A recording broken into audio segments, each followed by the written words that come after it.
cuando haces algo de cero, es muy fácil quedarte con lo que ya lograste y copiar-pegar, ¿viste? Tiene que ver con siempre anticiparte a lo que nadie te pidió, ¿viste? Y decir, pero yo sé que esto es ambicioso, pero yo quiero que logremos esto, ¿viste? Y lo tenés que, y es proponértelo desde la intención y laburo, o sea, no hay otra, como que no hay atajos ahí más que el decir, che, yo sé que esto ya lo hago de taco, pero me quiero poner un desafío nuevo, quiero que Yuki llegue más lejos. Bienvenidos a Circuitos Inusuales, un podcast de Yuki donde conversamos con hacedores creativos sobre los estímulos, desafíos e interrogantes que los trajeron hasta acá. Porque como nos gusta decir, la creatividad tiene su propio recorrido. Mi nombre es Josefina Rodríguez Egaña, fundadora de Yuki y anfitriona de este nuevo espacio que tanto nos entusiasma. Yuki es una comunidad y agencia creativa que reúne el talento de esta generación. Busca ser plataforma de expresión cultural y de exploración de ideas, promoviendo la búsqueda constante y la colaboración como forma de hacer.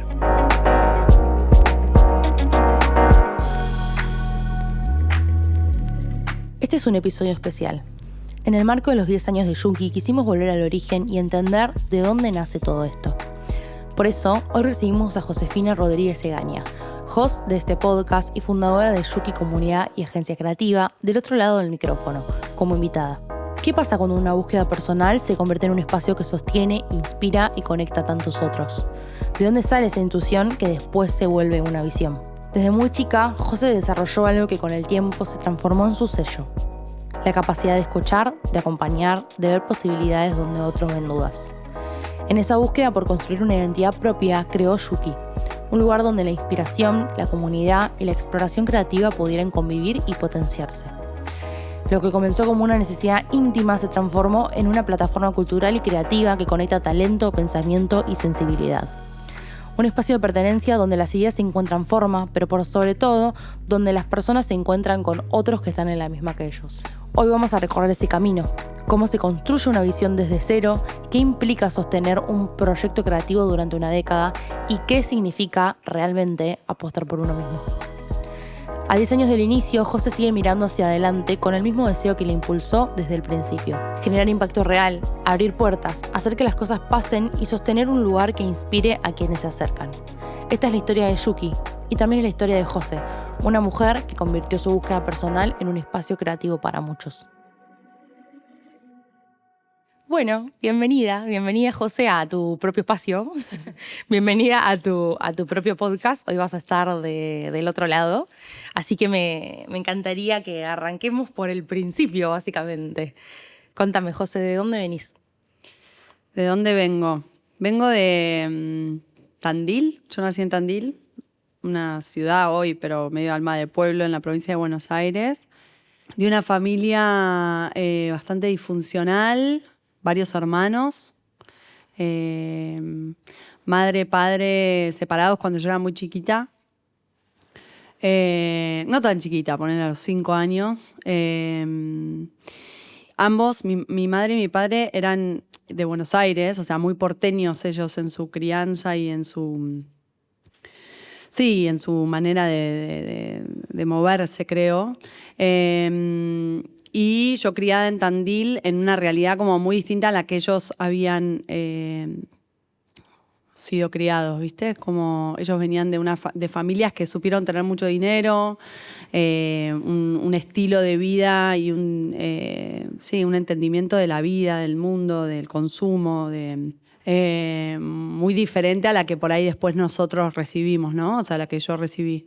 Y lo digo esto porque hubo algo de mi educación que recibí de ellos, digamos, y lo que ellos transmitieron como lo que es el mundo, los valores, los estándares de las cosas, que estaba todo el tiempo como entreverado entre la teoría, que es lo que ellos conocían del mundo, y lo que ellos me quisieron inculcar a mí y a mis hermanos, y lo que podían.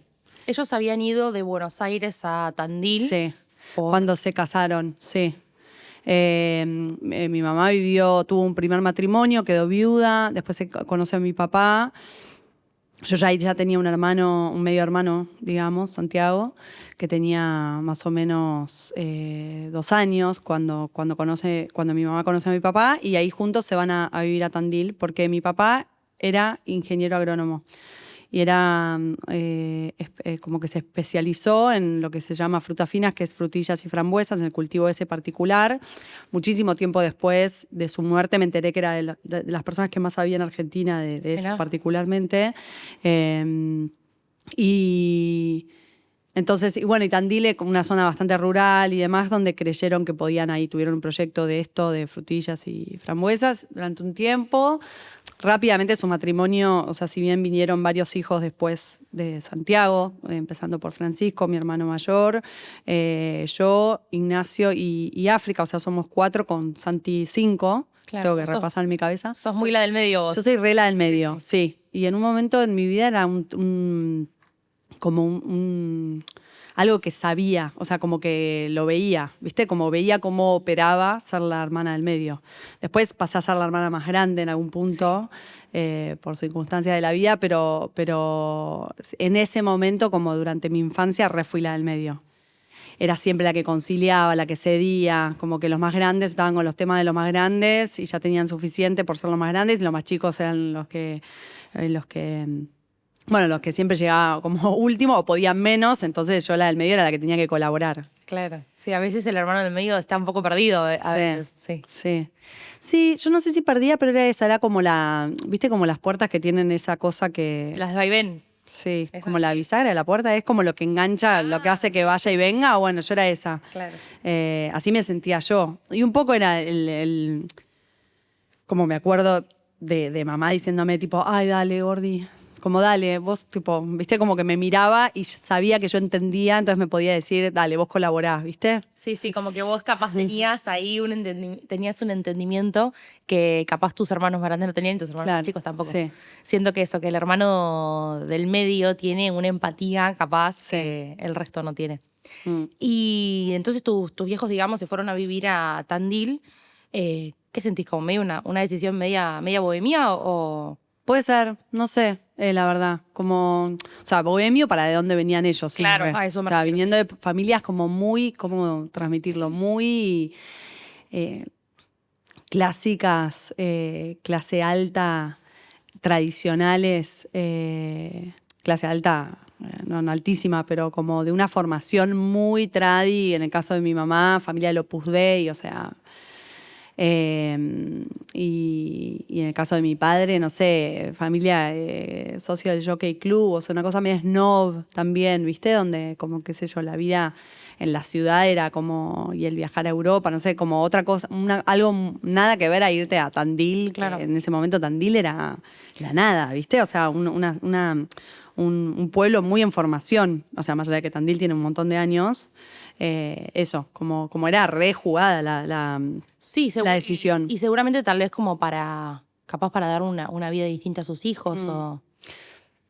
No lo sé, yo creo que no, eso no me consta. Seguro que fue con ilusión, esto como de empezar un proyecto propio de los dos, o sea, de familia, por más de que, bueno, no prosperó pero sí hizo que mamá cuando se separa de papá sí decide quedarse en Tandil y amaba Tandil. O sea, como que sí, sí mamá adoptó la ciudad, o la ciudad la adoptó a ella y encontró su lugar en el mundo.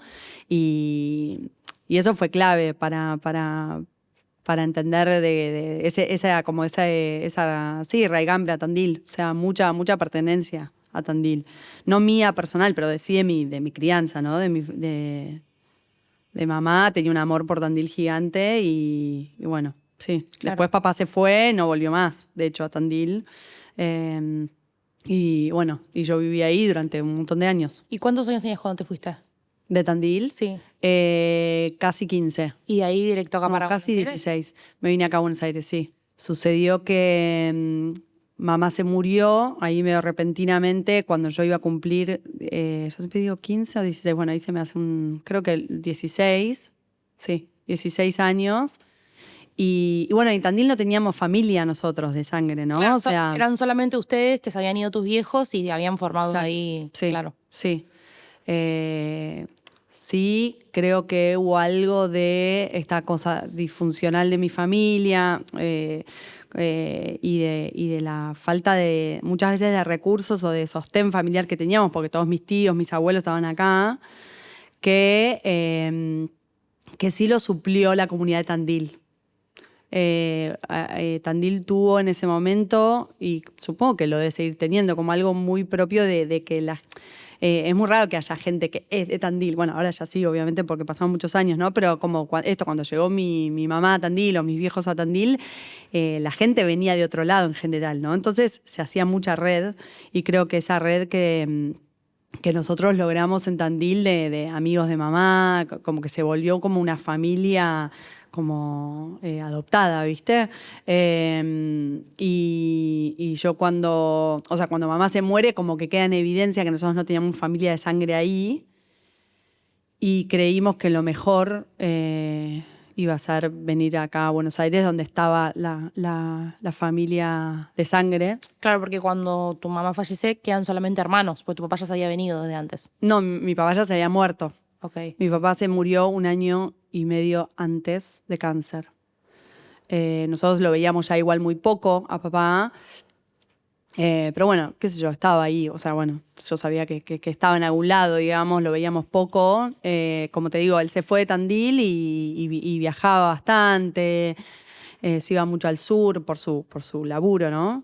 Estuvo bastante ausente en general. Y se murió en el 2002 y mamá se murió en el 2004. O sea, papá en octubre del 2002 y mamá en febrero del 2004. Y eso, entonces, bueno, como que quedó en evidencia que en Tandil era todo más, estábamos más aislados, si se quiere, ¿no? Claro, y en ese momento, Jo, ¿cómo hicieron? O sea, vos eras adolescente. Yo era adolescente y tenía, bueno, Santi, mi hermano más grande, que era también muy joven, pero bueno, era el más grande, tenía 24 en ese momento. Y durante el primer año post muerte de mamá nos fuimos a vivir con el hermano de mamá, su mujer y sus hijos, como que tuvimos ahí un interín de 1 año que fue bastante clave hoy mirando en retrospectiva, porque estaba todo muy convulsionado y era todo muy, muy raro. Dejar Tandil, desensamblar, desamblar la casa nuestra de toda la vida. Yo nací en la misma casa y toda la vida me crié en esa casa. Como levantar esa casa, no sé, y venir a Buenos Aires, empezar yo a los 10 días que se murió mamá. Empecé un colegio nuevo acá en Buenos Aires. Fue Sí, tipo no. de una velocidad. Y en un momento de tu vida, tipo a los Sí. 16 años, Sí. ¿cómo haces para cambiar en ese Sí. momento? Muy difícil. Bueno, lo haces. ¿Y tus hermanos más chicos cuánto tenían? Soy malísima. Yo creo que África, que es la más chica, tenía... si yo tenía... 11 tenía ella. Claro, era muy chiquita. Muy chiquita, sí. Sí, fue re duro. Yo creo que, bueno, esas cosas bueno, te lleva medio puesto, entonces no te queda mucho lugar para diseñarlo, ¿viste? Como que te adaptás. Claro. Sí, dijiste algo, me hizo pensar y ahora se me fue. Sí que yo... me parece importante decir que yo ya era, o sea, como mi vida antes de que se muriera mamá, yo era bastante sobreadaptada ya. Como que...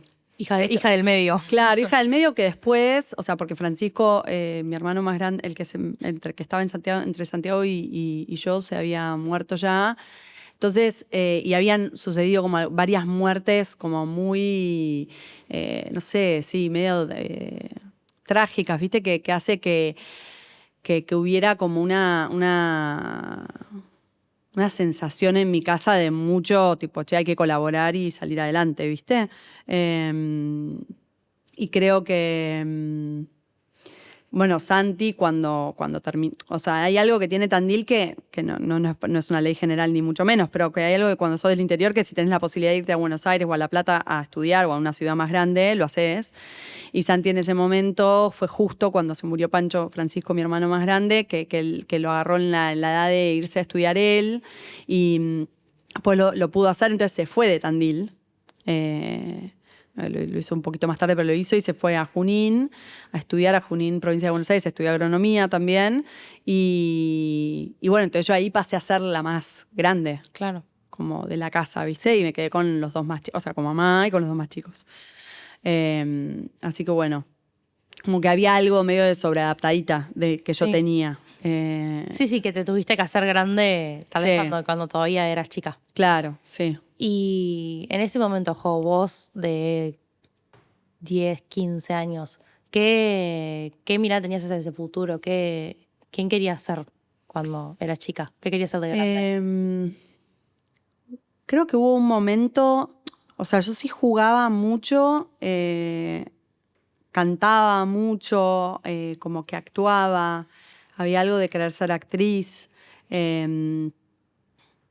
Siempre pienso en esto porque, bueno, como yo entrevisto hace tanto, que siempre en algún lado me queda esa pregunta de tipo, che, ¿y a vos qué te pasaba con esto? Y siempre me debato entre lo que genuinamente yo quería y lo que ve el otro en vos y te va ubicando, ¿viste? Es una pregunta que no tiene respuesta claramente porque es algo que se arma como una mezcla de masa de colores que imposible saber, pero yo creo que sí había algo de lo expresivo mío, de cantar, de lo performático, ¿no? Cantar, actuar, que también rápidamente se tiñe de que escuchás que alguna vez te dicen, bueno, yo siempre cuento que que hacía teatro en Tandil y reconocerme como, primero me sentía muy cómoda ahí actuando, y que me lo reconocía. Bueno, hay algo del aplauso, ¿viste? Cuando vos actuás y te cerrás una escena y te aplauden, que decís, bueno, acá hay algo. Total, sí.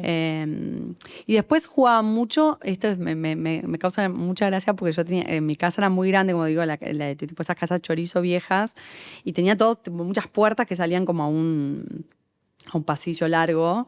Y yo jugaba todo el tiempo que me metía en una puerta y salía de otra como un ascensor.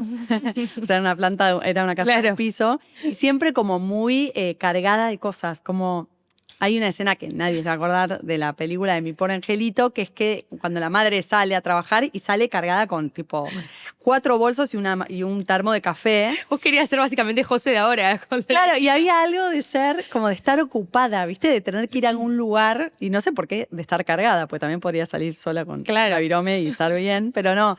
Esta cosa de estar cargada y tener muchas cosas para hacer, que sí, es como soy yo ahora. Eso sí me lo reacuerdo, de que para mí eso estaba bueno, ¿viste? Era algo atractivo. Sí. Te reentiendo y me hace acordar a que cuando yo era chica estaba muy de moda esta peli, la de El Diablo Viste la Moda, y que yo me acuerdo de tener de referente eso y decir, cuando sea grande quiero ser una chica ocupada y tener una agenda, y hoy en día veo la agenda y digo, esto no es como yo pensaba que iba a ser. Obvio. Totalmente. Sí. Y me llama la atención esto que decís sobre que había otras personas que tal vez veían eso en vos, que lo notaban, que había algo artístico en vos. ¿Vos tenías algún referente en ese momento?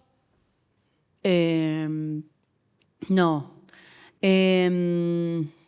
No, creo que no. De hecho, bueno, el Club de Teatro de Tandil sí me abrió a mí para lo que era Tandil en ese momento, que ibas a hockey, no sé, la actividad de... Yo hice baile de chicas, que me acuerdo que tenía 2 muy amigas que eran como las alumnas perfectas de ballet y lo hicieron durante años, y a mí me rajaron a miércoles porque era como indisciplinada, ¿viste? Hay algo de la obediencia del ballet o del baile clásico que bueno, que me cortaron menos 10 a mí.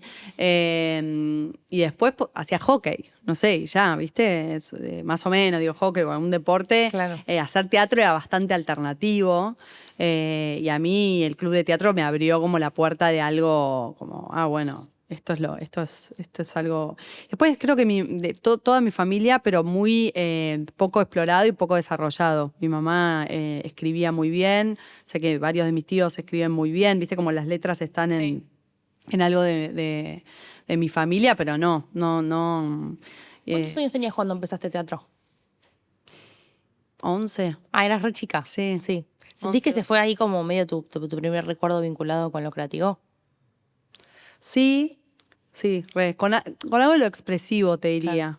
Claro. Porque ponele esto de que jugabas, o sea, como que vos primero querías ser una businesswoman y después quisiste ser actriz, digamos.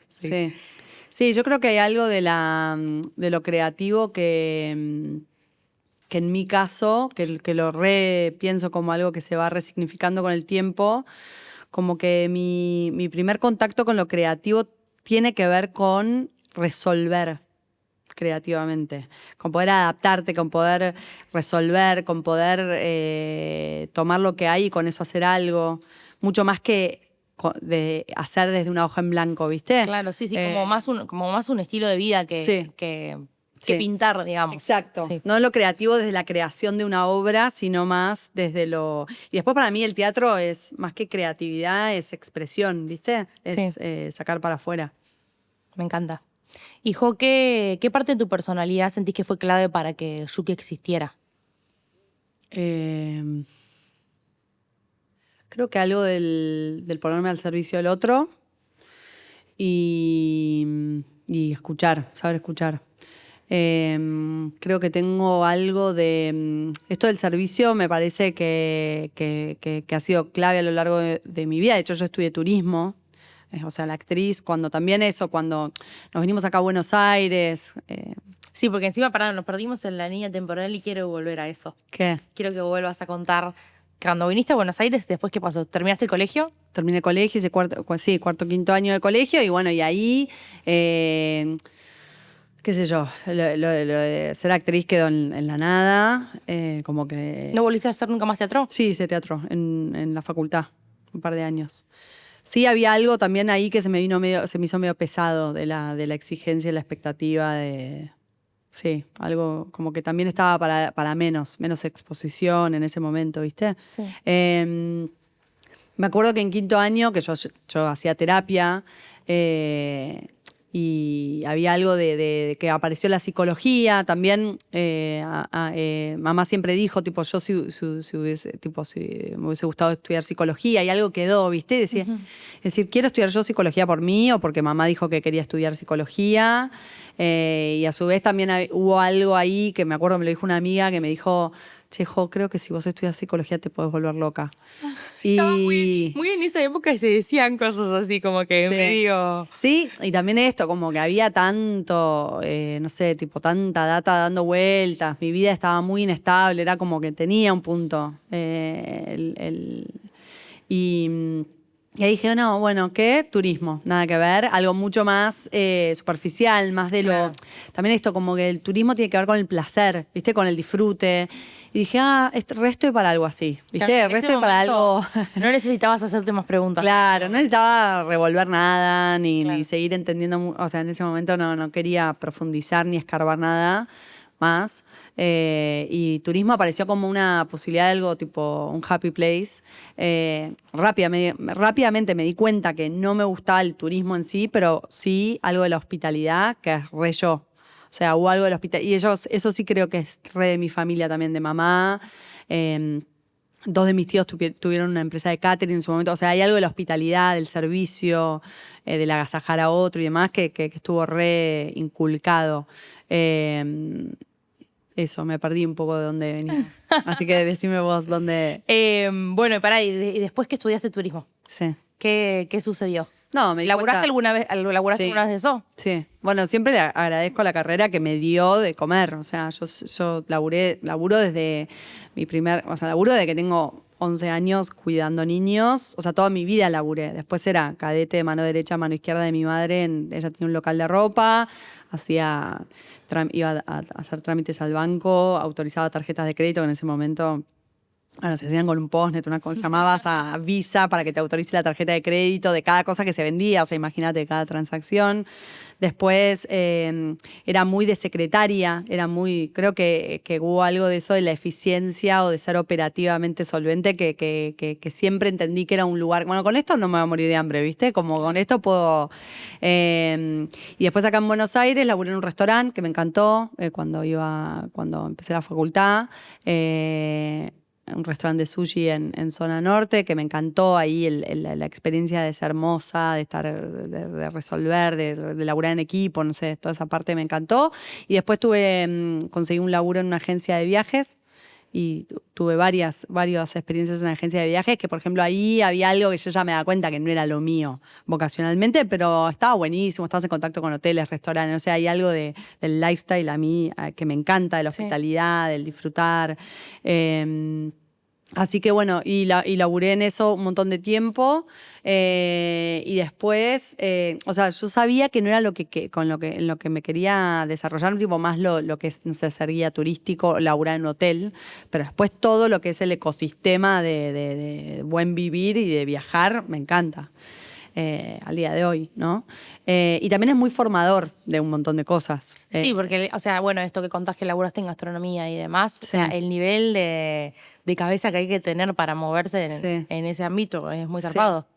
Sí, yo creo que todo ese background me dio esto de laburar como en altos estándares de calidad. Mucha exigencia, ¿no? Mucha exigencia. Sí. Mi primera jefa, Clary, que se volvió amiga y fue mi recontra mentora, era medio en serio y medio en chiste todo el tiempo. Decía como, esto es para ayer, esto era para ayer. Y siempre me formó mucho en cómo... Como te hiciste esta pregunta, pensaste en esto, te anticipaste a esto y era como, no, claro. Y entonces nunca estabas del todo preparado, claro. ¿Viste? Y ese chip desde muy chico, en qué te puedes... Y el servicio, digo, el turismo, pero el servicio en general tiene todo que ver con cross-sell, con ofrecer esto y también esto, contra un plan B, con si no te gusta esta opción, bueno, ¿cómo lo voy a resolver? Entonces, eso fue una gran escuela y siempre de que el no existe. Tenés que aprender a estar en todas. Sí. Y que el no existe, tipo, claro. Lo tenés que conseguir. Más si laburás para esto, en turismo. O sea, digo, primero, para empezar, viajar es un privilegio ya de por sí. Y yo tuve concretamente que laburar en lugares donde los pasajeros, digamos, o los clientes tanto de la agencia donde yo laburaba y los otros laburos que tuve después eran tipo ABC1. Entonces, imagínate si le vas a decir, conseguime un avión privado, conseguime eso, resolvé. Claro, conseguilo ya. Entonces hay algo ahí de ser muy resolutivo y de que tenés que pensar sí o sí fuera de la caja porque ya para empezar la caja ya la pensó otro y ya te dijeron que no estaba ahí la solución, ¿viste? Sí. Que eso creo que es muy creativo. Totalmente. Y bueno, esto de que decís, bueno, tenés una gran vocación de servicio y una gran exigencia que se nota desde cuando eras chica y querías hacer ballet a esto, y bueno, yo te conozco y sé que es verdad, lo confirmo, sos así. Y esos son dos rasgos que te súper acompañaron. Sí. ¿Qué rasgos sentís que tuviste que construir durante este tiempo? Sí. Y antes te quería decir también lo de la escucha, que me parece importante. Yo creo que hubo algo el servicio también tiene que ver mucho más con escuchar y ponerte a disposición del otro que vos saber, ¿viste? O sea, vos tomás lo que te trae el otro para con eso responder, pero primero escuchás. Y creo que Yuki tuvo que ver con, bueno, empezó así, ¿no? Entrevistas, de ir a escuchar y preguntar y demás. Y un rasgo que tuve que desarrollar, y tuve que de a poco ir construyendo mi autoestima más creativa de la proposición, ¿no? No de saber resolver, sino de hacer desde la hoja en blanco. Toda la parte más como qué te gusta a vos, el rasgo de decir tipo, ¿qué querés vos? Si te como que no de responder a lo que hay. Durante un montón de años la frase de cabecera mía para Yuki era hacé con lo que tenés, que era mi forma de ver la creatividad. Era como, che, yo me voy a arreglar con esto y voy a hacer de cero con lo que tengo a disposición. Y que también al principio es una gran forma de abrirse puertas, porque es como cuando estás arrancando nadie viene y te trae un proyecto con todo el presupuesto del mundo y te dice haz lo que quieras. No, tienen un problema y uno tiene que resolver. O sea, creo que eso es lo que me permitió a mí poder emprender y tal. Pero bueno, cuando hay un momento que decís tipo, bueno, pero si tenés que elegir, no te tenés que como arreglar con lo que hay. Si tenés que elegir, ¿qué querés? Claro. Y ahí yo me daba cuenta de no sabía. ¿Qué te gusta? No sé. No sé. ¿Cómo lo te imaginas? No sé. Entonces fue todo un ejercicio de decir como, che, animate a pedir, ¿viste? Animate a pensar cómo te gustaría a vos que fueran las cosas. Más allá de tomar lo que ya existe y saber escuchar eso, ¿no? Bien. Quiero que volvamos, Jo, porque ahora como que ya de repente nos adentramos y estamos hablando con ya Yuki existiendo. Sí. pero me parece que para la gente que no lo sabe, que no conoce la historia, me gustaría que volvamos un poco a ese momento en el que decís, che, acá se plantó la semillita de... Si vos hoy con el diario del lunes, digamos, ¿no? Habiendo visto cómo creció Yuki en estos últimos 10 años, vos podés mirar hacia atrás y encontrar un momento en el que decís, che, acá planté esta semilla de que esto era lo que quería construir. Sí, creo que, o sea, no hubo un día que llegó todo junto, pero si lo tuviera que armar como en capas de entendimiento, una primera capa de entendimiento que es previo a... O sea, yo sí hago un viaje a Nueva York que lo cuento siempre como el punto de quiebre, porque fue la primera vez en mi vida que yo pude decir, voy a dejar de hacer lo que corresponde y voy a hacer lo que yo quiero, que es irme. Hasta eso vos estabas trabajando en la agencia. Sí, en varios lugares. Fui manager de un restaurante, fui head of office de una empresa de lifestyle acá. Pasé por mucho y sí yo era muy solvente operativa. O sea, profesionalmente era muy solvente. Era una niña, o sea, era como muy joven para los cargos que tenía, para la responsabilidad que tenía. Y incluso comparado como en qué estaban mis amigas, por ahí estaban todas estudiando unos carrerones. Y yo ya, turismo medio que, primero que era bastante más liviana y segundo que ya la había como medio dejado. La terminé después, pero con 1000 finales adeudados y con mucho esfuerzo, pero era como que siempre laburé en paralelo y siempre a mí lo profesional me tiró infinitamente más que estudiar. Entonces, ya tenía como viajaba por laburo, un montón de cosas, no sé, a los 20, 22, 24. Y tenía gente a cargo y un montón de cosas. Y cuando como renuncié a mi último laburo y dije, che, este es el momento para hacer este viaje que yo quería hacer desde quinto año de colegio, que me quería ir con mis amigas a Australia o Nueva Zelanda, no sé, uno de esos viajes como más de ir a juntar kiwis, ¿viste? Y no hacer nada. Que no se dio. Dije, este es el momento, me voy a ir a Nueva York, que ya había conocido por laburo antes y cuando pisé Nueva York yo dije, esta ciudad me magnetizó mal. Y dije, voy a ir y voy a laburar tipo soldado raso de lo que consigo. Bueno, para empezar fui ilegal, sin papeles, y fui con $600. O sea, no me vengan a buscar ahora. No sé, fui con muy poca plata, que era lo que tenía de ahorros, y dije, yo me la voy a arreglar, digo, de alguna manera, algo voy a conseguir. Sí, ahí yo me sentía muy cómoda hablando inglés, y también de vuelta también tenía en mi currículum mucho de hospitalidad y gastronomía que decía, en algún restaurante me van a tomar. ¿Qué año era esto? Qué mala que soy para esto. Sí, Yuki lo hice en el 2015, 2002, 13. 2013 haber sido, más o menos. Y bueno, nada, ese como paréntesis de Nueva York y también fue dejar a mis hermanos, o sea, como que había algo, más allá de que ya éramos todos grandes, había algo medio ahí de sostener X, no sé. Y bien. Cuando uno se sobreadapta de esa manera, tenés esta sensación de que no podés mirar hacia otro lado porque todo medio que todo se prende fuego cuando miras para otro lado. Sí, es re inventada esa sensación, pero existe como como no, y tirar un firulete, tipo, ¿qué te hacía en Nueva York? ¿Qué sos hippie? ¿Qué sos loca? Claro. O sea, tipo, no, venía a laburar acá, como hay algo más conserva que se vuelve como medio, al menos en mi caso, ¿no? De la obediencia, del hacer lo que se espera de uno. Y quizás, incluso esto, decir como seguir desarrollando esa carrera entre 1000 comillas corporativa, porque no era una corporación de verdad, ninguna lo fue, pero esta cosa más de, no sé, oficinista, ¿viste? Operativa, irte a atender mesas en un restaurante Sí, que se sentía seguramente como pegar volantazo, pero que a la vez eras muy chica para ponerle, imagínate en caso de que hubiese sido así un volantazo, eras muy chica como para hacerlo, como que... Sí, o sea, yo creo que en ese momento dije, es ahora. Claro. O sea, fue, tipo, como que de todo ese momento hasta para atrás, digamos, todo me llevó una cosa a la otra y en ese momento me quedé sin, tipo, bueno, viste, llegué a un callejón sin salida en el buen sentido, de tipo, che, se me acabaron las opciones.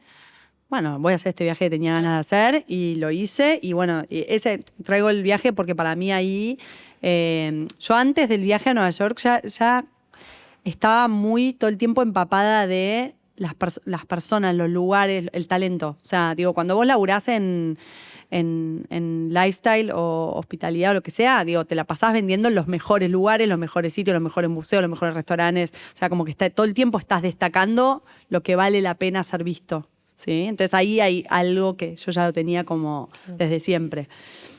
de la recomendación, del resaltar, de conectar, digamos, un servicio o un producto con personas que lo quieren consumir, ¿no? Y después en Nueva York se sumó la otra capa de, bueno, una ciudad mega cosmopolita, mucha creatividad, mucho arte más performático, muchos músicos. Y el otro rasgo que para mí tiene Nueva York como ciudad, que es que están todos compitiendo por el mismo lugar. Entonces, ahí empieza esa cosa más del gen emprendedor, de tipo, lo autogestivo. Y que te re desafía, me imagino. Sí. Ya teniendo ese rasgo tuyo de la exigencia, te habrás sentido como muy electrizante. Sí. Sí, pero yo desde un lugar muy, tipo, yo conseguí laburo bueno, esto como te digo, o sea, era manager del front de un restaurante que tenía como una barrita y tal.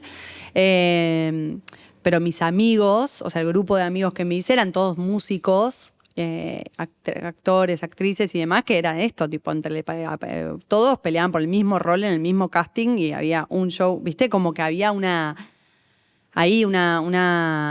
lucha por lograr esa oportunidad que me remarcó. Y cuando volví de Nueva York, para no hacerla larga, como para mí, lo primero que hice para sobrevivir, porque básicamente volví sin demasiada plata tampoco y tenía que conseguir laburar, o sea, de algo. Mi currículum volví a hablar de lo que dejé antes, ¿no? Como, voy a tirar mucho usar como, tipo, a ver la gente que me conoce y sabe que laburo bien o que soy de confianza, a ver si me puede conseguir un laburo. Y en paralelo había algo de esto germinando. Y me encontré en Buenos Aires bueno, yo creo que hubo en el 2000, ahí sí fue en el 2014 que yo empecé a idear la idea y en 2015 surge Yuki, ¿no? Claro. De observar que había estaba como, se hablaba mucho de los millennials en ese momento, como que la generación, el millennial vino a romper mucho de la forma en la que se hacían las cosas y empecé a observar y decía tipo, hay mucho joven haciendo cosas y ahí como que conecté todo lo que te digo, que dije tipo, yo quiero conocer a esta nueva generación de emprendedores que yo decía que hacen y piensan distinto, ¿no? Porque básicamente lo que se hablaba todo el tiempo era que se animaban a romper el molde de cómo se emprendía antes. Total, y que mostraban que también trabajar podía no tener que ser algo tan sacrificante, algo tan feo, digamos, y lo mostraban de otra forma. Sí, 100%. Yo creo que ahí las personas que metieron ping-pongs en las oficinas, básicamente. Sí. Bueno, creo ahí se da como... está como la idea de Facebook y de las startups, que era tipo, bueno, laburar en Facebook, que es como un parque de diversiones, pero, o sea, está todo eso que es más del lado también startup tech, que venía, o sea, eso es parte de la corriente millennial, pero después había otra cosa que estaba buena también, que era tipo, yo no quiero hacer una empresa para venderla y retirarme a los 40. Como que cambió un poco en ese momento, lo que yo veía es que se estaba resignificando la idea de éxito. Que no es tipo, yo quiero voy a ser exitoso cuando logre vender la empresa que hice y no laburar nunca más. Sino tipo, yo quiero amasar el pan de mi panadería, ¿entendés? Quiero ser la persona que atiende en el mostrador, no tener 100 empleados. Y eso fue clave para el gen Yuki, ¿no? Para la conformación de tipo, ¿qué es Yuki? Y bueno, Yuki tiene que ver con emprendedores, hacedores, creativos, artistas que quieren estar ahí en contacto con lo que hacen y quieren vivir de eso, pero les da mucho orgullo y disfrute hacerlo. No solamente emprender en esa idea que crees que teóricamente que te va a hacer millonario, ¿se entiende? Sí. Que te va a salvar. ¿Y qué...? O sea, bueno, vos viniste de Nueva York acá. Siempre que contás la historia de Nueva York, a mí me hace acordar la intro del libro del Camino del Artista. Sí. Que, bueno, justamente ella cuenta que está sentada ahí en Nueva York y bueno, se da cuenta de todo eso. Y yo tipo digo, ¿me lo contó José o lo leí en este libro? Nunca me acuerdo.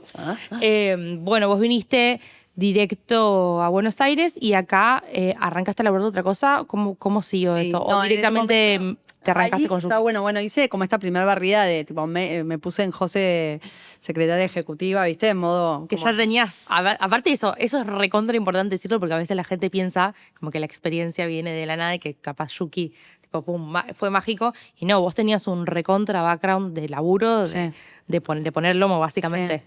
Sí, y yo ya ahí sabía que esto como que es algo que siempre lo traigo al día de hoy, pero yo ahí era muy consciente de mi capacidad de trabajo, o sea, de mi grado de responsabilidad y compromiso, tipo... yo me vendía con una tranquilidad de tipo, poneme a hacer lo que sea, que yo te lo voy a sacar adelante. O sea, y me vendía con esa tranquilidad porque lo había comprobado, digamos, y un nivel de disfrute de laburar. O sea, me encanta trabajar, me encanta saber que puedo lograr cosas, que puedo hacer, que digo algo y lo hago. O sea, esa cosa medio ética laboral, ponele, es algo que me sacó mucha ventaja, pero desde un lugar de ir y dame el laburo a mí. Obviamente que también en la necesidad de laburar, que siempre tuve,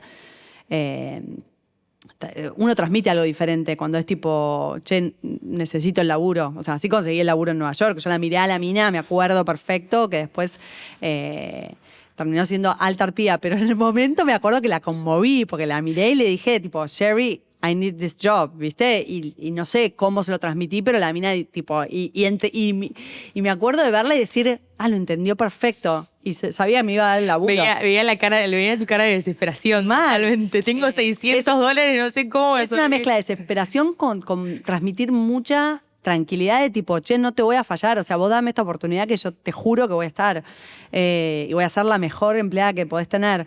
Entonces esa combinación me hizo muy conseguir laburo de lo que fuera, ¿no? También cuando volví tuve un primer como piloto automático de ir a contactar a la gente más como del palo corporativo, si querés, que yo había, o sea, los contactos que habían hecho en esos, no sé, desde que terminé el colegio hasta que me fui a Nueva York, todos esos años, 6 años, 7 años de trabajo, no sé, más o menos.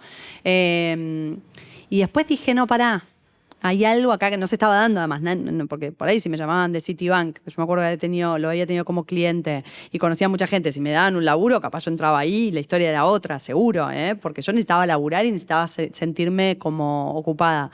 Y además necesitaba la guita para vivir, básicamente. Y eso no se daba, y dije, bueno, ya fue, cadete. Y me acuerdo que agarré un laburo de cadetería para una chica que hacía diseño de muebles, una cosa así. Y yo venía, me movía y lo que ahí viví, obviamente, durante un montón de tiempo con 2 mangos con 50. Después conseguí otro laburo en otra agencia de viajes que hacía como laburo freelance. Iba a buscar turistas a Ezeiza. Bueno, el inglés también siempre me abrió un montón de puertas. Y yo ahí dije, tipo, che, voy a laburar lo menos posible, entre comillas, porque sabía que quería hacer algo propio. Como que ahí apareció la idea de emprender, entonces necesitaba tiempo. Entonces empecé a decir como, che, changas, que me laburaban en casamientos con una amiga mía que laburaba con Gloria César.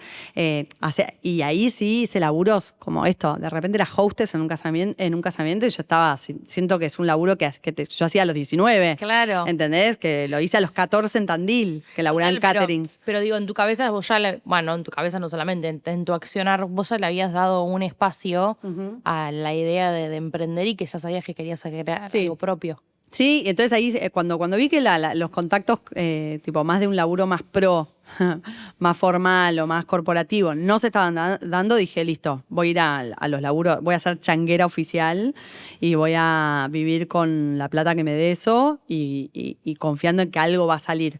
Y es bastante heavy, porque digo, vos hasta ese momento, tipo, exigencia a full. ¿Y cómo te sentiste con eso de decir, bueno, tal vez voy a bajar un cambio para construir esa carrera profesional? Porque ahí tuviste que agarrar y apostar todo a algo que hasta ese momento no existía, que era un proyecto propio. Sí, que no sabía lo que era igual, ¿no? Claro. O sea, como que era una sensación de tipo, che, hay algo acá que me llama, acá algo va a salir, pero no sabía por dónde. De seguir la intuición ahí. 100%, sí. Había algo que me llamaba, decir como, bueno, capaz quiero emprender. Bueno, hice cursos para emprender, o sea, me leí todo. Bueno, estudié mucho, me leí todo lo que podía leer, lo leí, hice cursos, escribía mucho.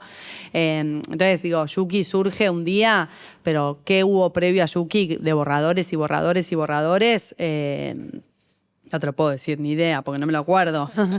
Pero hubo un montón. Sí, y ahí la consigna era tipo vivir o sea, yo me acuerdo que yo vivía con mis hermanos, tuve la suerte como, bueno, con la muerte de mi madre, de mi padre, en algún momento vendimos la casa de Tandil, con eso nos compramos un departamento acá en Buenos Aires, entonces yo sabía que casa tenía. Y compartía con mis hermanos ese departamento.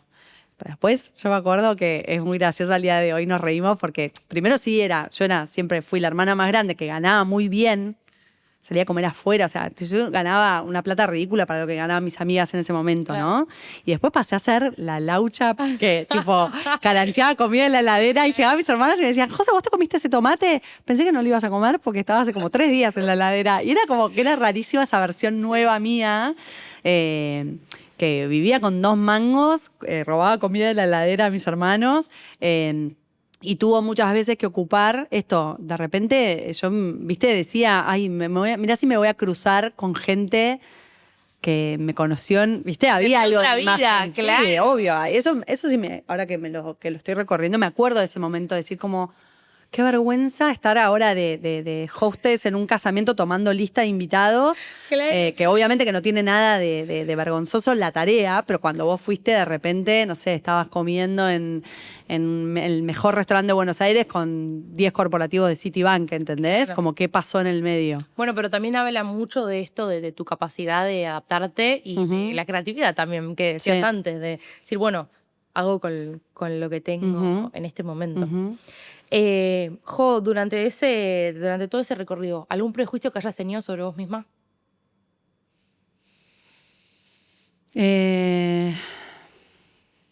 Sí, creo que me acuerdo, te voy a contestar con esto que se me vino, que me acuerdo cuando empecé la idea de hacer Yuki, yo venía con este registro mío de alguien muy decidido, muy determinado, que sabía lo que había que hacer y que se levantaba a la mañana y tenía claridad. Cuando empecé a hacer Yuki, me acuerdo que me levantaba a la mañana y decía blanco. Y como una sensación de vagancia que yo decía, no puede ser, soy vaga, no lo puedo creer. O sea, soy una farsa. Toda mi vida creí que era tipo una máquina de laburar, soy una vaga. Y ahí me acuerdo que se me estropeó un poquito el cerebro y mi idea de mí, que después mirándolo de vuelta en retrospectiva entiendo que era también ese lo que la gente llama ocio. Claro, yo nunca había estado ociosa. Entonces yo no entendía que era tipo levantarme a la mañana y como un poco no tener ganas, estar como aburrida, no saber qué hacer. ¿Sentías mucha culpa? Procrastinar. Yo no sabía lo que era procrastinar. Sí, obvio, me daba culpa y me daba desconocimiento y decía, soy una farsa. Entonces, ¿quién soy? Después enseguida me enganchó algo, o sea, como que fue ese lapsus de, habrán sido 2 meses, ponerle 3, donde no entendía dónde estaba la punta del ovillo de lo que venía. Y cuando encontré la punta del ovillo volví a ser yo, digamos, pero me perdí en ese momento y me acuerdo de decir, al final era una vaga yo. ¿Y algún momento que hayas sido bisagra de estos 10 años? Uf. Debe haber un montón, pero... Un montón. Alguno que digas, bueno, a partir de acá se disparó Yuki y se construyó a lo que lo vemos hoy en día. Yo creo que te lo digo así como por ahí entre fotos que me acuerdo. La primera fue en el momento, el punto bisagra fue cuando dije voy a hacer el Instagram y voy a sacar Yuki de mi cabeza y de la gente que me rodeaba, a la que yo le venía contando lo que era este concepto y me ayudaron a moldearlo, a decir, bueno, va a tener un lugar visible para un otro y juzgable para un otro. O sea, hay alguien que va a poder calificar, digamos, si esto está bueno o no está bueno. Ese fue el primer punto, que es básicamente empezar hacia el mundo exterior. Después el siguiente punto bisagra fue cuando Katu, que es hoy mi socio y es, bueno, el amor de mi vida, me acuerdo que yo conseguí la oportunidad que yo quería de que una marca como Stella Artois en ese caso entendiera lo que yo veía de Yuki como la posibilidad de este mix entre la comunidad, la nueva generación, el talento emergente al servicio de una marca que quisiera hacer marketing con eso, ¿no? Que quisiera hacer una acción con eso. Me acuerdo que conseguí esa reunión con Stella Artois y siempre recuerdo las personas que te dan esas primeras oportunidades, ¿viste? Que dicen, dale, o algo de lo que yo le transmití, que yo estaba muy nerviosa en esa reunión, me acuerdo, y Mati Regenhardt me dijo, dale, que también entendí que lo estaba entendiendo. No sé, hay algo que eso también es bastante intuitivo mío, que puedo ver cuando la persona entiende lo que yo estoy queriendo transmitirle, a diferencia de cuando te hacen así y no te están entendiendo, ¿viste?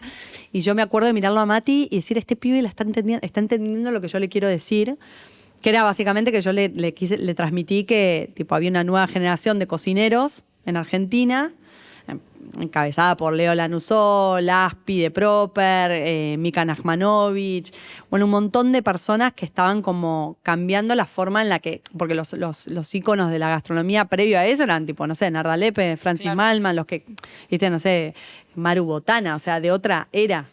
Y yo necesitaba que algo de la sangre nueva apareciera en escena y me parecía que era justo y necesario que una marca como Stella Artois, que siempre estuvo linkeada a la gastronomía, hiciera con eso algo. Y cuando vendí la idea, o sea, cuando vendí la promesa, me acuerdo que me dijo, dale, tenés que desarrollar esto, no sé cuánto, y era como... Increíble. No me acuerdo si yo no era ni monotributista en ese momento. Y yo de tipo, no te puedo creer que acabo de vender la idea y ahora tengo que hacer un negocio con esto, cotizar y empezar a vender y creármela en serio, o sea, dar la vuelta y solo voy a fracasar. Y ahí me acuerdo de correr despavorida a Catu y decir que, o sea, más allá de que él ya había sido como, decimos que es el primer inversor de Yuki, porque él fue quien me dijo, dejá el último laburo que yo tenía en turismo en ese momento, que con eso yo vivía, vamos a vivir con lo que yo gano, dedicate full a Yuki. Y eso fue una reapuesta, pero después cuando pasó la Estela fue el otro punto de quiebre donde había que financiar un montón, había que, no sé, un montón de cosas. Salimos a pedir plata prestada a sus viejos para poder empezar una rueda, digamos, de lo que... ese fue la primer semilla de la agencia, ¿no? Empezar a producir para una marca. Bueno, y eso fue un punto de no retorno porque me acuerdo que fue tipo, ¿querés ser mi socio, mi CFO? Por favor, no me dejes ahora porque realmente no tengo ni idea ¿cómo se hace esto? Como ahí apareció el auto boicot, para mí sin dudas, ¿no? En el momento que apareció el dinero, la posibilidad de hacer dinero, que era tipo el gran sueño, poder hacer de Yuki un negocio, se me vino encima el mundo y bueno, fue gracias a Catu, que al día de hoy es mi socio. Qué lindo cuando alguien cree en vos de esa forma.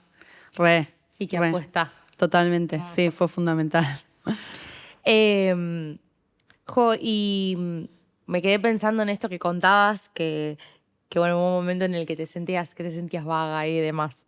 Hoy en día, ¿qué hábito o ritual personal te acompaña? ¿Hay algo que hagas todos los días, como levantarte muy temprano? Sí, me levanto muy temprano. Siempre tuve prácticas en su momento hacía prácticas de respiración, como más consciente.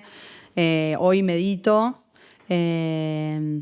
Y suelo hacer las hojas matutinas. Eso se prende y se apaga dependiendo de los momentos, pero sí, siempre un rato primero para mí y saludos al sol. Hago todo con una rutinita de la mañana de respirar, meditar, unos saludos al sol y agradecer y escribir, que lo hago todas las mañanas. Siempre pienso en el tatuaje que tenés. ¿Cuál? ¿Este acá? El rojo. Ah, el rojo. ¿Eso va en relación a algo de eso? ¿Es algún recordatorio de eso, como de mantenerse en foco? ¿Vos ya sabés la respuesta a esto o no? Porque creo que sí. Cuando estudié astrología, hace 2 años empecé a estudiar astrología, me di cuenta que tiene que ver con esto que veníamos hablando, de que yo siempre supe en la vida adaptarme a lo que pasaba. Y tuve que, como más conscientemente o desde la voluntad, desarrollar el deseo. Que obviamente mi analista, quien creo que me salvó la vida, o sea, yo me la salvé, pero ella tuvo mucho que ver en acompañarme en ese proceso, siempre me decía, no puedes dudar de tu deseo. Como que, claro, pero yo decía esto de bueno, si vos tenés que elegir qué querés, ¿viste? Como qué te gusta, qué decías vos, etcétera. Y este punto rojo es, para mí, simboliza como el deseo. Y una cosa medio, para mí, de los signos más jupiteriana, que es también como confiar en que lo que vos deseás va a suceder, ¿viste? Como que lo trae. Yo siempre lo tuve muy inculcado desde el adaptarme a lo que venía. Y no desde yo desear y confiar en que el universo se va a adaptar a mí, ¿viste? A mi fuerza deseante, que es distinto. ¿Y qué desea hoy José como persona, más allá de ser fundadora de Yuki? ¿Qué deseo? Y un montón de cosas. Ahora que más o menos entendí por dónde iba la de desear, estoy ejercitándolo mucho. Deseo cultivar lo que logré, o sea, y cuidarlo, que tiene mucho que ver con ir entendiendo esa velocidad sana que te permite poder avanzar, pero siempre cuidando primero lo que ya tengo, que siento que es un montón. O sea, lo que hoy logré, no solo Yuki, pero mi familia, mi salud, mi capacidad de trabajo, son cosas que yo no doy por sentado ni en pedo, lo valoro un montón. Y intento siempre como recordar que yo ya, como yo ya gané. O sea, yo con lo que tengo hoy, que me siento una privilegiada y muy afortunada, como que ya estoy. Y a su vez, poder como animarme a desear más y no conformarme, que es como, bueno, eso, ¿viste? Cuando también, no solo por haberlo creado yo, sino por cuando perdés mucho en tu vida y hay una parte de tu autopreservación que dice como, quédate acá, quédate en el molde, ¿viste? Y decir, hoy yo deseo que Yuki genere mucho impacto. Ese es el gran deseo mío para esta vida y para Yuki, es poder generar mucho impacto desde la ambición que para mí es, porque Yuki tiene algo, o sea, es una comunidad creativa y es una agencia creativa. Y yo quiero que Yuki pueda generar impacto en lo que es transformar a muchos individuos que son parte de la comunidad, y quiero que logremos hacer proyectos muy ambiciosos y zarpados para marcas, para instituciones a lo largo del mundo, y que genere impacto ahí, ¿no? Vendiendo creatividad, vendiendo estrategia creativa, vendiendo soluciones a desafíos creativos, que eso es lo que hace la agencia hoy. Entonces, como que le deseo a Yuki y nos deseo en Yuki mucho impacto. Y bueno, me debato siempre, o sea, me debato no, lo reafirmo, y los 10 años de Yuki, por supuesto que vienen a traer algo de eso, de una reelección, ¿viste? Y decir, che, en estos 10 años se lograron cosas espectaculares, bueno, ahora vayamos por los próximos 10 años, ¿no? Si tenés que delirar, que delirar y te dicen, podés tener lo que sea, lo que vos quieras en el mundo, ¿qué te imaginas para Yuki en los próximos 10 años? Me imagino, desde el core, me imagino un equipo muy motivado y solvente. Me imagino esta cosa que yo desde siempre digo de Yuki como una multiplataforma, ¿viste? Que tiene como muchas, o sea, hoy es una plataforma que tiene, para empezar, lo que se llama el B2C, que es como el business, o sea, el negocio con individuos, que es la comunidad, y el B2B, que es el negocio de Yuki con marcas y otros negocios, ¿no? Entonces ya para empezar están esos dos lados del todo, son dos caras del todo, porque Yuki no es solo la comunidad, y a mí cuando hablamos solo de la comunidad y si tuviera que renunciar a lo otro me quedaría con gusto a poco. Entonces ya hay como una ambición de querer que las dos cosas sucedan y que ambas cosas generen impacto en lo suyo. Y en esto de multiplataforma, yo a la comunidad, hay todo lo que se está dando en programa, todo lo que se está dando con el podcast, todo lo que se da en los espacios del Young Makers Meet, donde muchos creativos se encuentran, que de ahí surjan oportunidades de trabajo, oportunidades de visibilidad hacia nuevas oportunidades, todo lo que tiene que ver con la formación, todo lo que tiene que ver con el habilitar un espacio de compartir formas de hacer diferente, me parece que eso es creativo en sí mismo. Y a eso le deseo mucha expansión, y después hay algo que proyectamos con Katu hacia adelante, que tiene que ver con a medida que Yuki va creciendo y los que arrancaron siendo digamos, el talento emergente hoy es talento más posicionado, ¿viste? Y más consolidado, cómo eso vuelve a retroalimentar la comunidad y ellos le dan lugar a los que están arrancando. O sea, a nivel comunidad le deseo mucha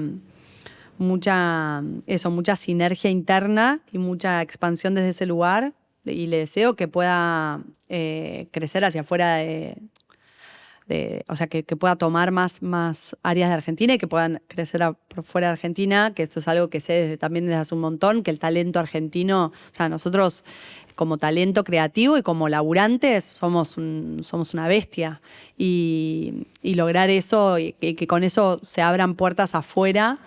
Y algo que no me quiero olvidar de decir, sé que se está haciendo largo, pero bueno, es como me preguntaste por los próximos 10 años. Hay algo que tiene Yuki desde siempre y ojalá no lo pierda, que es la capacidad de detectar talento emergente. Como que hay algo de que se linkea para mí con, y obviamente por mi historia personal, de decir como, che, ¿cómo hacemos para cada vez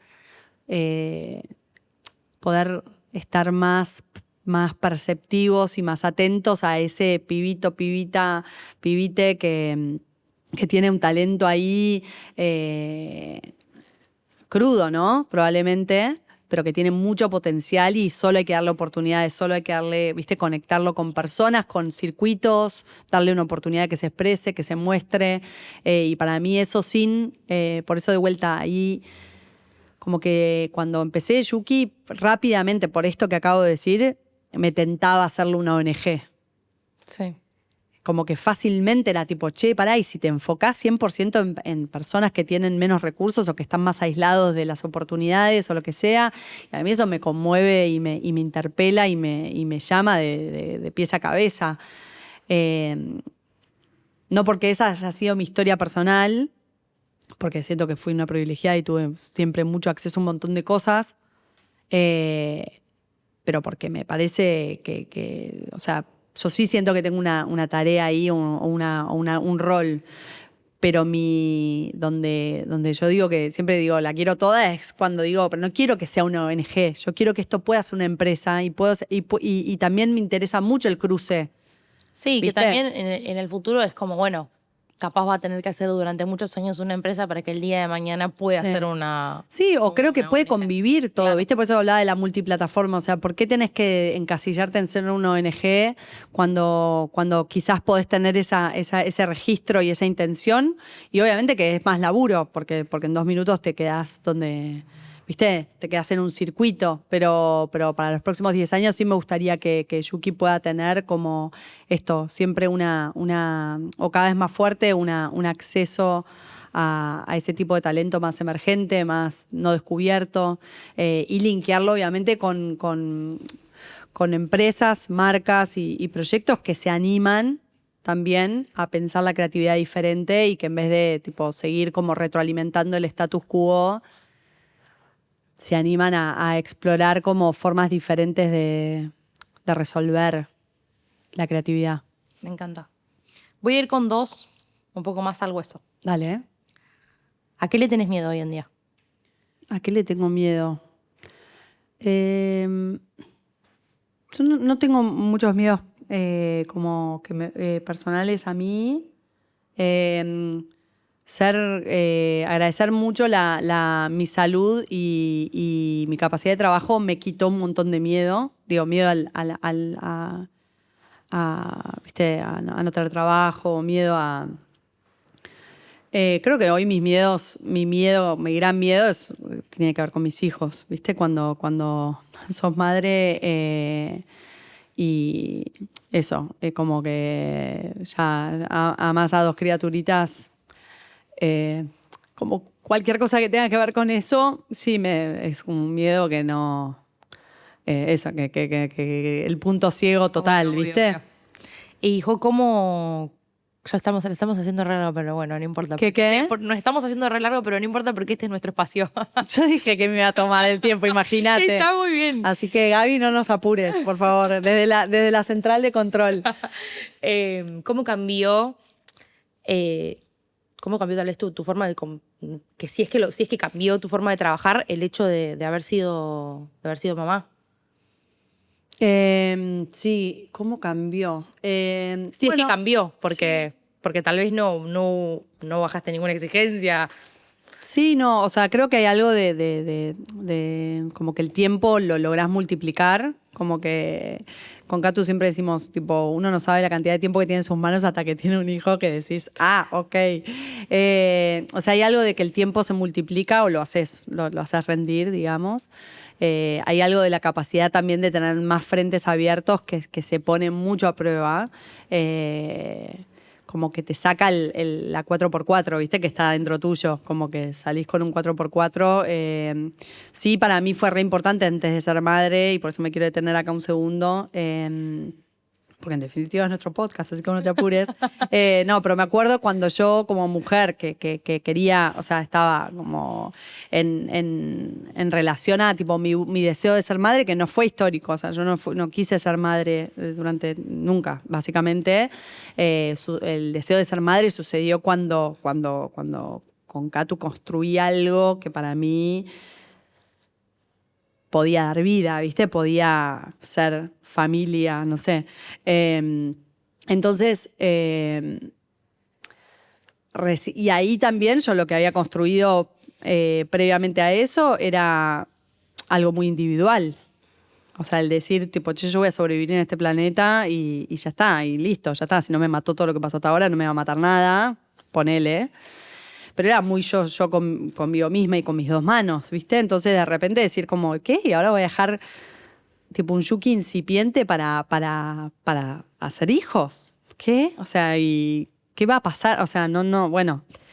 Y durante un montón de tiempo me encargué de escuchar historias de mujeres que para mí, eso, habían logrado ser madre, digamos, sin desconocerse o sin abandonar su profesión, porque yo profesionalmente soy recontra ambiciosa y deseo un montón Yuki y como que recién, con la sensación de tipo, che, recién arranco, ¿no? Sí. Entonces necesitaba testimonios y referentes femeninos de mujeres que hubiesen decidido ser madres y traer hijos al mundo desde una fuerza y de una ambición profesional también muy alta. Y una vez que entendí que existían esas personas, dije, vamos. Para mi hijo, eso como que me pasa que yo lo veo en vos y para mí sos una gran referente en ese sentido, porque comparto mucho lo que decías antes de esto. Yo tampoco me imaginaba que había mujeres que de repente podían tener una carrera profesional y a la vez cumplir su deseo de ser mamá. Me voy a emocionar yo también. Y para mí sos una gran referente en eso porque lo veo y como que te hace cambiar la creencia, ¿viste? Porque es eso, tipo, en un mundo de moscas solamente pasan cosas de moscas y como romper esa barrera y ver a alguien que lo hace y que tipo, lo hace de una forma increíble, te hace creer que uno también lo puede hacer. Es como que es muy importante eso, rodearse de personas que te hagan romper ese tipo de creencias. Sí, yo creo que, para mí las mujeres,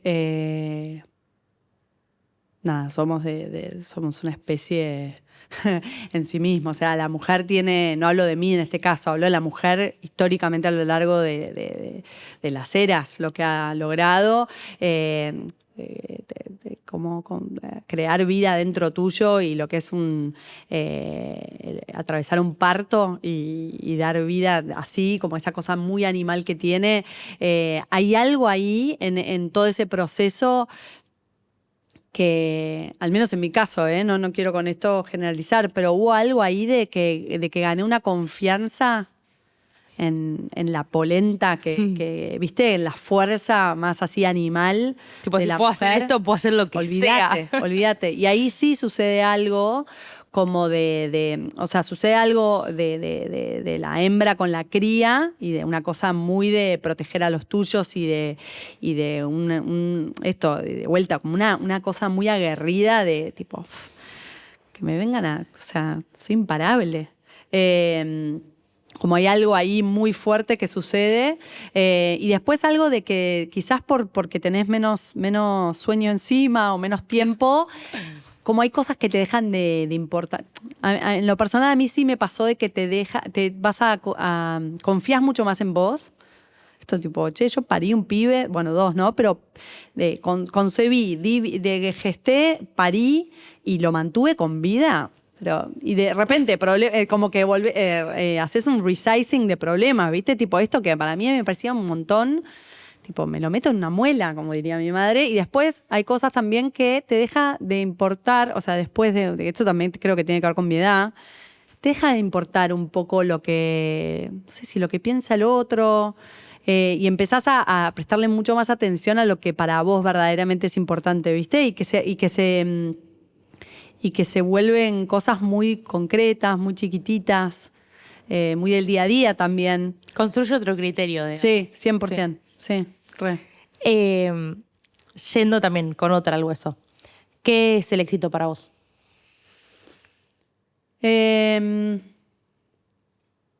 Bueno, sin querer redundar, creo que hay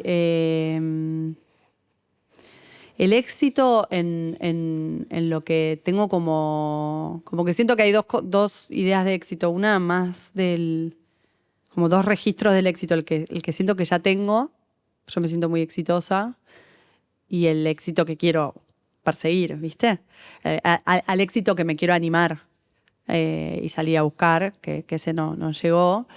El éxito que siento que tengo tiene que ver con haberme hecho muchas preguntas y haber confiado en esa búsqueda de ir, que si bien no hablamos del síndrome del impostor, lo resentí, lo retuve, el síndrome del impostor, de cómo vas a hacer una agencia creativa cuando no tenés ni media credencial y estudiaste turismo y sos de Tandil y tipo...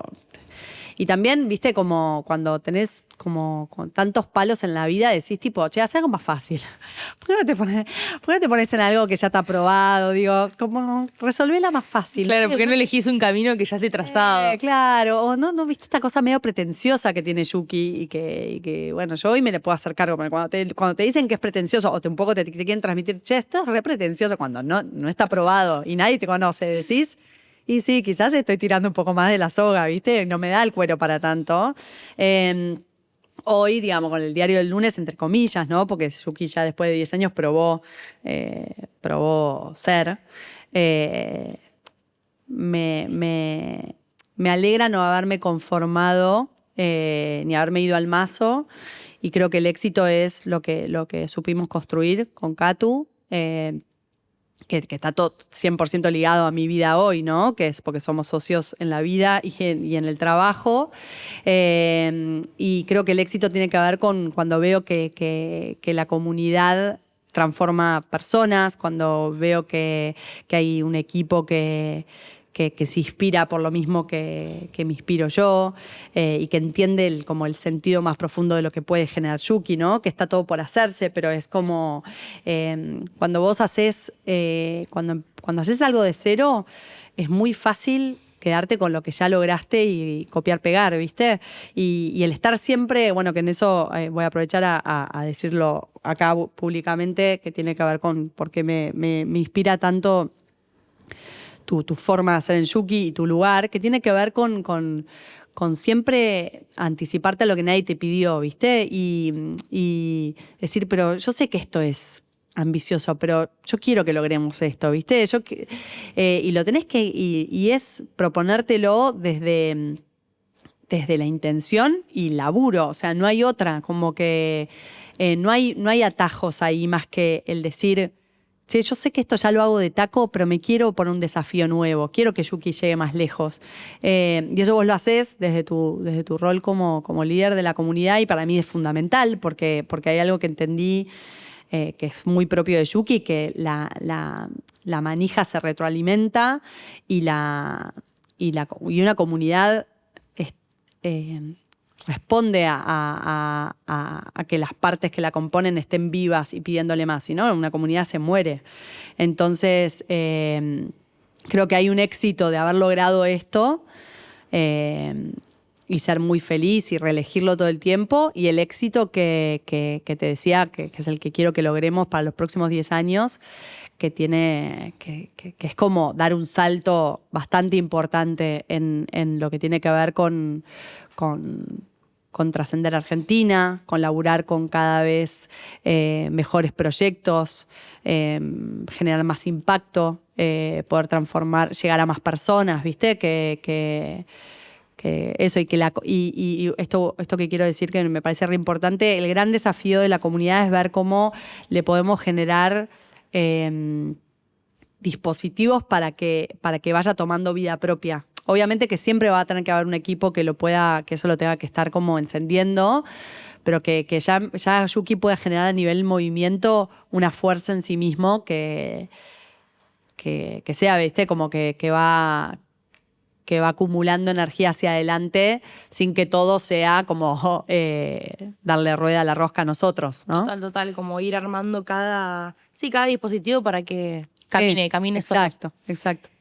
Jo, si tuvieses enfrente tuyo a la José de 10, 15 años, ¿qué le dirías? Qué difícil. A la de 10, ni idea que le diría porque ni me la acuerdo. O sea, me voy a quedar en blanco una hora. A la de 15,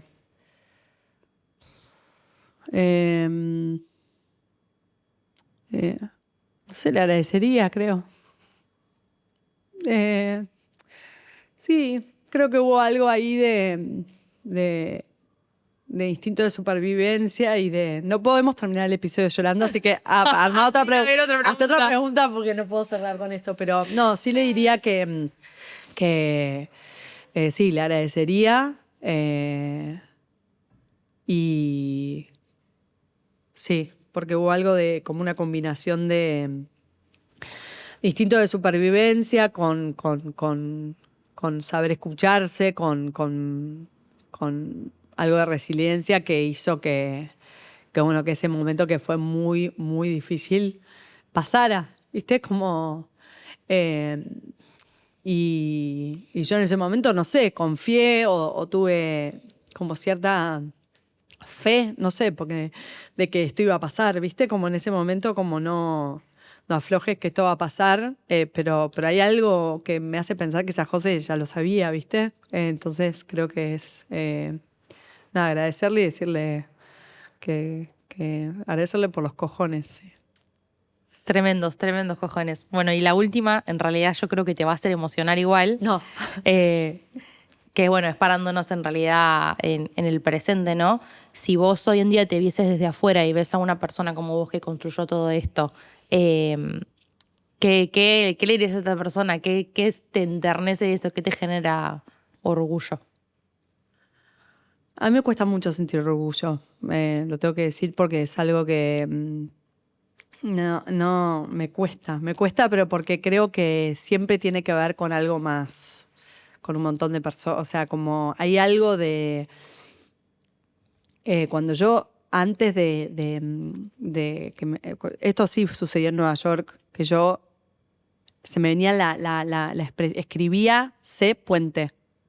No me preguntes por qué. Me acuerdo estábamos con Juanita, mi amiga, que fue mi todo allá en Nueva York. Ella tomaba vodka on the rocks. Yo me parecía una loca total y yo la copiaba. Y yo, estábamos en su cocina y yo escribía C Puente. C Puente. De hecho, mi Instagram es Josefina C Brillito, que viene de bridge en inglés y una deformación de eso. Y hubo algo que yo siempre supe de conectar, de ser puente, de ser como medio canal para que algo más suceda. Entonces, como que yo nunca lo pienso como algo mío. ¿Viste? No empieza y termina en mí. No sé si esto responde a algo de tu pregunta, pero a mí me cuesta mucho. Yo creo que tiene que ver con esto de saber escuchar y saber tomar lo que viene, saber prestarle atención a esas personas que entienden lo que yo estoy queriendo decir y digo, bueno, en esta persona puedo confiar porque quiere lo mismo que yo, que la confianza es un capítulo aparte, que también se va construyendo.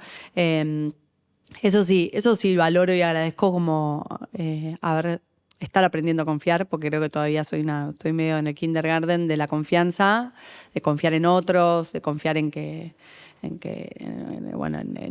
lo que se construye puede crecer aún más y no lo pones en peligro.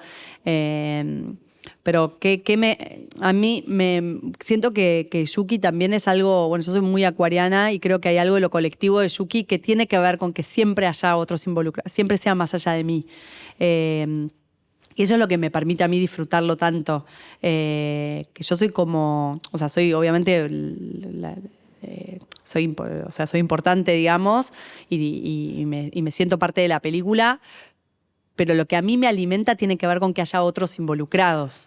Entonces, hay algo que siempre necesito que se genere como una energía más allá de mí, una fuerza más allá de mí para que eso a mí me convoque. Sí, no sé si contesté a tu pregunta, pero...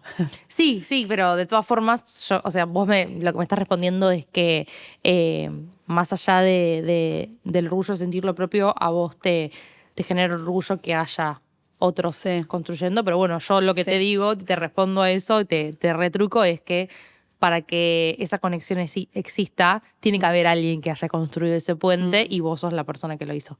Así que de mi lado y de la comunidad te agradezco por eso. Gracias, Anita. Bueno, muchas gracias. Podía hacer esto. Muchas gracias, Jo.